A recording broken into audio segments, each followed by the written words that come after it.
फॉर्म्युलेस बघणार आहे मॅथमॅटिक्सच्या काही फॉर्म्युलेज मध्ये बघा sin square theta plus cos square theta is equals to आणि ह्या फॉर्म्युल्याजवरून अजून दोन फॉर्म्युले कसे तयार करू शकतो तर बघा एकदम सिंपल आहे sin square theta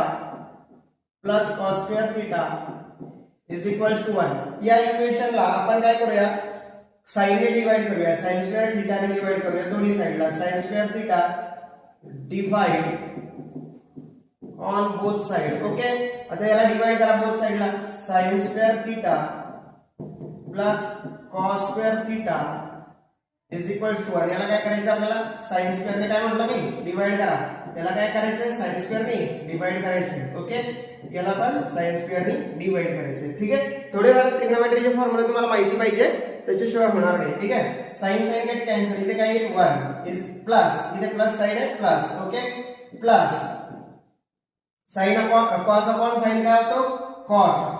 cot square theta is equals to 1 upon sin काय होतो cosec स्क्वेअर थीटा ठीक आहे cosec स्क्वेअर थीटा अशा पद्धतीने तुम्ही हा फॉर्म्युला इथे तयार करू शकता ओके cosec स्क्वेअर थीटा अशा पद्धतीने हा फॉर्म्युला इथे तयार होतो ठीक आहे आता इकडे परत एक फॉर्म्युला मी तुम्हाला दोन फॉर्म्युले म्हटलो होतो बरोबर दुसरा formula sin square theta plus cos square theta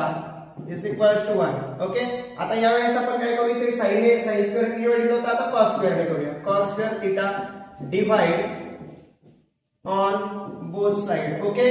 आता इथे काय करणार मी या इक्वेशनला sin square theta plus cos square theta as it is लिहून घ्यायचं इज इक्वल्स टू 1 याला कशाने डिवाइड करायचं cos ने cos स्क्वेअर थीटा याला पण cos स्क्वेअर थीटा आणि इकडे पण cos स्क्वेअर थीटा ओके आता काय होणार cos sin upon cos tan square theta plus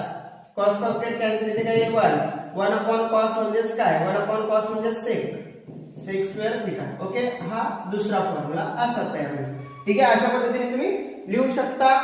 ठीक आहे